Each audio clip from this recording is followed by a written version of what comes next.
দ্বিতীয় শ্রেণীর শিক্ষার্থী বন্ধুরা, আজ আমি তোমাদের প্রাথমিক গণিত বইয়ের ৫১ পৃষ্ঠার বিয়োগকরি অঙ্কগুলোর সমাধান করব। শিক্ষার্থী বন্ধুরা দেখো, বিয়োগ করি ৯৭ বিয়োগ ৫৯, ফলাফল কত হবে?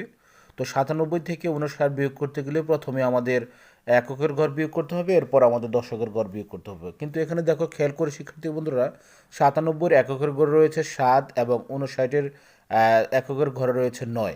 যেহেতু ৭ ছোট ৯ বড়, সেহেতু ৭-এর ঘরে আমাদের একটি দশকের ঘর যোগ করতে হবে। তো ৭-এর সাথে যদি আমরা দশক যোগ করি সেক্ষেত্রে হবে ১৭, এবং ১৭ থেকে আমাদের এখন ৯ বিয়োগ করতে হবে। ১৭ থেকে ৯ বিয়োগ করলে থাকে ৮। যেহেতু আমরা একটা দশক ৭-এর ঘরে যোগ করেছিলাম, এখন সেহেতু আমরা এই ৯৭ এবং ৫৯-এর যে ঘর ৫ রয়েছে, সে ৫-এর সাথে আমরা ১ যোগ করে দিব। যেহেতু দশকের ঘর একটা বাড়িয়েছিলাম, সেহেতু আমরা এখানে নিচে আমরা দশকের ঘর আরেকটি বাড়িয়ে দিব। তো যেহেতু ৯৭-এর দশকের ঘর রয়েছে ৯ এবং ৫৯-এর দশকের ঘর রয়েছে ৫, ৫-এর সাথে যদি আমরা ১ বাড়াই তাহলে হবে ৬। তো ৯ থেকে যদি আমরা ৬ বিয়োগ করি তাহলে থাকবে হচ্ছে ৩। তো ৯৭ থেকে ৫৯ বিয়োগ করলে ৩৮ ফলাফল হবে। এরপরে দেখো শিক্ষার্থী বন্ধুরা, রয়েছে ৭১ বিয়োগ ৪৪।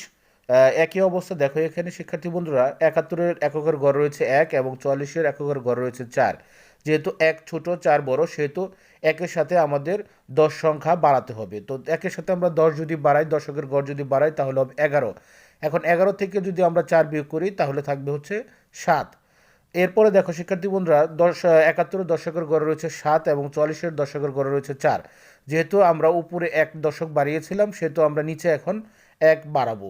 তো ৪-এর সাথে আমরা ১ যোগ করব, ৪-এর সাথে ১ যোগ করলে হবে ৫। এখন ৭ থেকে আমরা যদি ৫ বিয়োগ করি তাহলে থাকবে ২। তো ৭১ থেকে ৪৪ বিয়োগ করলে হবে ২৭। তো একইভাবে শিক্ষার্থী বন্ধুরা, ৭৫ থেকে ৪৭ বিয়োগ করলে ফলাফল হবে ২৮।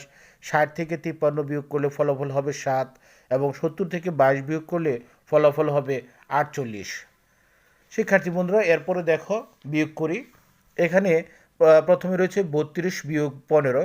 ৩২ থেকে আমাদের ১৫ বিয়োগ করতে হবে। তো প্রথমে আমরা এককের ঘর বিয়োগ করব, এরপরে আমরা দশকের ঘর বিয়োগ করব। যেহেতু এককের ঘর রয়েছে ৩২-এর এককের ঘর রয়েছে ২ এবং ১৫-র এককের ঘর রয়েছে ৫। যেহেতু ২ ছোট, সেহেতু আমরা এখানে একটি দশক বাড়াবো।